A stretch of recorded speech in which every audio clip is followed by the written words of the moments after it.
Abalandeli be-channel sesichazela ukubhekana nami nguHlengiwe Wesibongo kaMpothoke.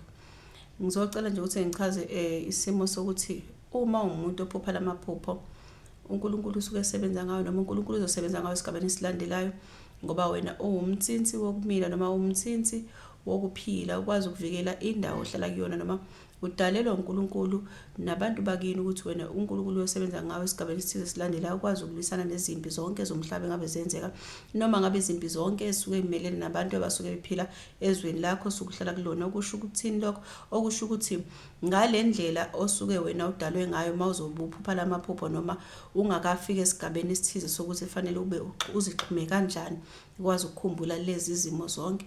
Ngokukwenza ke uyoba umuntu omvikeli, usuke uwumuntu omvikeli ukwazi ukuvika izimpi nophinde futhi amiliso ukuthi uqhubeke umhlaba ohlala kona ukwazi ukuthi ube nesisekelo sokuthi izilwane zibe khona, imfuyo ibe khona. Mangithi izilwane bala konke nje kungabi khona okushodayo kunokunye, kungabi khona okungaphansi kunokunye.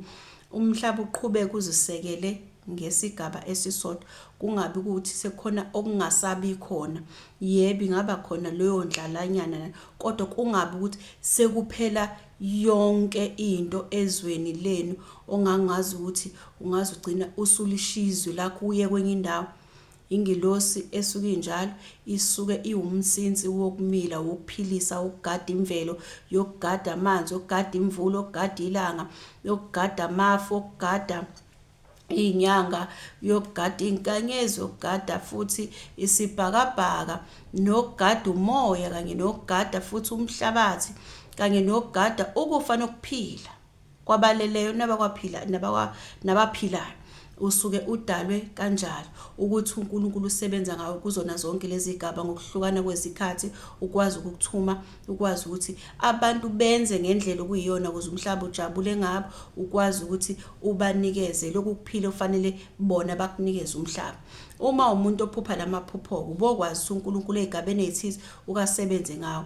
Phupha ilanga, unengilosi ekwazi ukulela umhlaba wakho, unengilosi ekwazi ukuzulwela wena. uNkulunkulu ayenze ukuthi izitha zinganqobi alwe nazo, kodwa ukuvikela wena ukuze uqhubeke wena ube khona ukuze akwazi ukusebenza ngawo ukulwa nabayizitha zomhlaba ohlala kuwona wena noma zezwe ohlala kulona wena. Ukuba nengilosi enolaka, ungezwa kuthiwa hawu kuyasha endaweni ethize, kuqubuka umlilo endaweni ethize, kwenzeka izimanga ethize. Unengilosi enjalo uNkulunkulu ayithuma ngawe ukwazi ukuthi kwenzeke leyo nto yenzeka kanjani. Uthe cabange, khulume, phazamise, lwisa izitha ethize, ube usukuzwa ngendlela asuke ekhuluma ngayo ngaso sikhathi, uthola ukuthi usuyakhuluma wena emlonyeni wakho. Ukukhuluma emlonyeni wakho azaphinda akutsheke, kuyahlukana, azaphinda akutshekise ngegaba ethize ukuthi kuzokwenzeka ukuthi ukuphasise, kuzokwenzeka ukuthi endaweni ethize. Omunye amanzi, uthola ukuthi umunye uzobamba ukuthi uzothehlela athi hawu kungase kuphume ikhukhula, ungase kuqubuka umlilo endaweni ethize. Usuke usukuphasisa ke wena ukuthi uyakuvimba makungaphakathi endaweni yezwe lakho, kodwa kwaba izitha zezwe lakho noma bayizitha zekhaya lakho kube sekwenzeka kubona ke. Kodwa akuvamisile ukuthi ibe yinto enzeka emakhaya ngoba akudalelwe ukuthi ulwe nohlala nabo. Lezi ingilosi zilwe nabahlala nabo, lezi laba abahlala ohlala nabo bona bagwebwa noma baquliswa yithonga libaphethe. Kodwa wena ngokukudala ukuthi usekele umhlaba, uNkulunkulu ufuna umbambele ingilosi eyisisekelo sokwenza umhlaba uthi lokho ume ndawonye uphile ngalendlela ukuze nikwazi ukuphila nezilwane zikwazi ukuphila. Uyothunywa izimo zezinto ezifuna ukungena mase uhlehlisa impi esuke izokwenziwa la ukubulala nokudicilela phansi indlela yokuphila kwenu enisuke niphila ngayo. Ungaphupha amanzi kokusho ukuthini? Uyobusa uyasho ukuthi hawo endaweni ethize kuzoba khona izikhukhula, ingilosi yakhe iyakwazi ukuxhuma zonke lezi zinto yenzeke leyo. Umoya, uma ubuye uphinde uphuphe kusivunguvungu somoya, uyatshengiswa wena ukuthi unengilosi ekwazi ukuba khona lapha. Kufanele kube khona izishingishane ezinkulu ukuyobulala izinto ezithize ezibonwa yena umdali womhlaba kanye nezingilosi, mase sebenzisa wena ukuba ufakazi ukuvumelana nabo ukuthi le nto le izokwenzeka. kuhliphizeke ke into abantu ababona ngamehlo enyama abangayazi bona ukuthi bekwenziwa umkhokha ongase uyobulala abantu abathize, kube inhlabathi nezintaba. Okusho ukuthini lokho? Okusho ukuthi impela wena umuntu ngokokusekela ngokuphiwa amandla ukwathi unikeziwe ukuthi uyawumela umhlaba uqhubeke ujabule ngalendlela ofanele ujabule ngayo, nabaphansi abaleleyo nabaphilayo. Masibala phela inhlabathi sibala umhlaba, sesibala inhlabathi, lesinyathelayo uthi wena uyoba umsekeli wokulekelela imvelo yomhlaba lena ke inhlabathi ukuthi ize ke kungonakali okuthisha ukuthi utshengisa ukuthi unawo amandla okwazi ukuba isisekelo somhlaba. Mase kuphinde ukuthi futhi uyakwazi ukukhulunyiswa nabaleleyo nabaphilayo, uyabona, sibala inyama ke lapha. Uma kanjalo kufanele ukwazi ke lokho engane yakwethu ukuthi uNkulunkulu usebenza ngawe ezigabeni zonke ezihlukene, ukwazi ukuthi usekele umhlaba ukuze izitha zonke ezifuna ukungena emhlabeni wakho ophila kuwona zingakwazi ukuthi zinithole zinifumane. Phinde futhi kube inyanga, okusho ukuthini inyanga? Kusho ukuthi wena uyakwazi ukukhanyisela abanye abantu uma bedukile, ukwazi ukubabuyisela ekudukeni, ukwazi ukubanikeza ulwazi abawukhumbula ngalo ukuthi cha, indlela ihamba la kahle kahle, mina ngusibani, mina kanti ngikanje. Izinkanyezi uyakwazi futhi ukhanyisele iningana labantu abaninganyana, ukwazi ukubakhumbuza ukuthi hayibo, indaba ungenzi kanje, indaba ungenzi kanje, ukuze ukwazi ukuthi uqhubeke lowo muntu loyo abe umuntu owaziyo ukuthi ithini inhloso yakho ngokuphila lapha emhlabeni. Kuphinde kube into okuthiwa ke insika ke iphethe igaba ezo4 ezithunywa, iphethe amakhosi masiphatha umdalo zomhlaba. Insika ke ifana nalento ebambe indlu yaka round, hayi nothi ifana, iyinsika lento ephakathi nendlu, abantu abangasayenze isigodo ebambe lapha umpheme okufulelwa iroof yaka round. Leyo nto leyo isuke kuwena uthi nje mawuzalwa usubika ukuthi usufikile ngokukhala kwakho, mase uyachaza ukuthi ngasikhathi ukhala nje usufikile.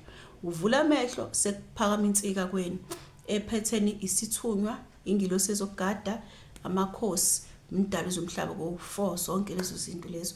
Mase sibhala umsamo wakho ukuthi umsamo osuhlambulukile ke phezulu kwesimo sokuzalwa kwakho. Sesibala inyanga, sibala izangoma, sesibala konke laba abafuna ukulungiselwa, yabona. Kodwa nje okubalekile phambili kusuka amakhosi akini, sisho isibongo lapha, mase kuzoba umdalo zomhlaba, mase sisho umuntu othunyelwa kuwena ukushintshana ngezinto ngokumaphupho ekulaleni. Bonke laba abantu bayasebenzisana ke ukwazi ukuthi zonke lezi zinto sengibalile yizona ke lezi ezihlanga lensi ke ngishoyo emise yonke lento le esimisa inqanqama lwendlu. Kufana ncamashi ukuthi yonke lento wena osukuyithunywa lapha kusuke kuvume bona wena ke mase uba umgogodla ozokwazi ukuma ngoba umiswe yibona abasemva kwakho. Uyayibona lento leyo, abayinsika yakho laba ngibala isithunywa, amakhosi, ingilosi ezokugada, mase kuba umsamo wakho. Mase kuzoba ke mangithi umsamo wakho ngeke ngakubese ngikubala ukuthi sesibala ke bonke laba abasuke bedinga ukulungiselwa, balungiselwe esigabeni sokuthi zingakuhluli ke lezi zimpi ngoba uphazanyiswa ibona, uyabona.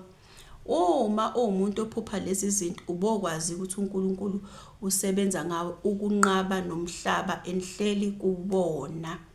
Ugadiswe into abayibiza ngokuthi fruit of life, iphila kuwena, iphila emhlabeni. Yenza ukuthini? Yenza ukuthi wena ungavumi nomhlaba wakho uma ngabe kuthiwa kunabantu abazofuna ukwenza ubukhoshosho noma izinto ezingahambisani nezifuno umhlaba wakho. Laba abantu ke ngibabala lapha, kunezinto zezimo abangazidliyo, abangavunyelwe ukuzidla. Abasidla isilwane esidla esinye, badla isilwane esidla utshani. Abayidli into engahlukanisile, isilwane singahlukanisile phansi enyaweni nesingetshisi. Abakudli lokho ngoba akuhlambulukile kubona ukuthi badle okungahlukanisile. Badla okuhlukanisile. Sengiqosorini, ngiqonda ukuthi okungahlukanisile futhi nokungetshisi akuhlambulukile kubona. Badla okuhlukanisile nokwetshisayo, uyabona. Abasidla isilwane esidla esinye isilwane, uyabona. kunesizathu esakhona ukuthi uma udla isilwane esidla esinye isilwane, uma udla isilwane esidla esinye isilwane, okusho ukuthi lento oyidlayo wena izokwenza ngale ndlela wena owenza ngayo. Uyabona? Awumudla umuntu. Uma futhi awuyidli inja ngoba idla okunegazi, uyabona? Udla lento esuka idla utshani mawukuthi umuntu odla inyama. Ngobani na? Udle into ehlukanise ngobani na? Kumele uhlezi uqondile ngokuqondisisa ngoba ugadiswe umhlaba, fanele uhlezi ukhuluma okuyiqiniso phezulu komhlaba. Labo bantu abazidli-ke lezi zilwane ezinjalo. Uyabona? Ukuze yonke into eyisisekelo somhlaba uNkulunkulu abathumayo ukuthi bayenze beyiqonde ngqo kube yona. Methi hambani niyokwenza i-disaster endaweni ethize ngoba kuvikelwa into ethize. Ayikho-ke ngani zakwethu into ningazisizi hawu kanti lo nkulunkulu uhlezi ethumela ukuthi kulimala abantu kuphela. Cha, yonke into isuke inesizathu sakhona ukuthi yenzeke ukuze kubuye umhlaba uphinde ubhalansi. Uyabona? Kuningi-ke okukhona osuke kufanele ukwazi ngawo. Uma uphupha lezi zinto nje zonke lezi sengibalile, awuzami ukuthi ucela umdali wezomhlaba akukhombise ukuthi ithini injongo yakho ngokuthi akulethe lapha emhlabeni. Mase uphinde futhi uzama ukuthi ezinye izinto ungazidli engadliwe. Mase phinde uyathandaza.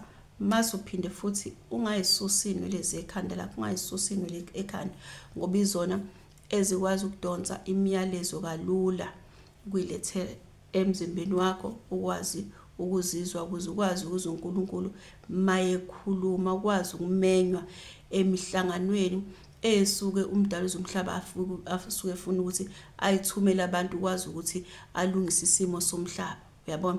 Lapha-ke kuleli lizwe esihlala kulona yilapha kusuke kuphethwe khona isimo kuthiwa i-fruit of life etholakala kuwena netholakala emhlabeni. Indlela owenza ngayo udumisa ngayo umdali wezomhlaba nabantu bakini nangendlela oyiphethe ngayo iyona eyenza ukuthi umhlaba uhlezi ujabule ngoba uNkulunkulu ejabulisa ukuthi ubona indlela owenza ngayo kwenza ukuthi kwehle isibusiso phezulu komhlaba enhlala kuwona ukuze uqhubeke ulokhe urawunde njalo ngokubhalansisa ngokwezilwane nangokwemvelo yonke.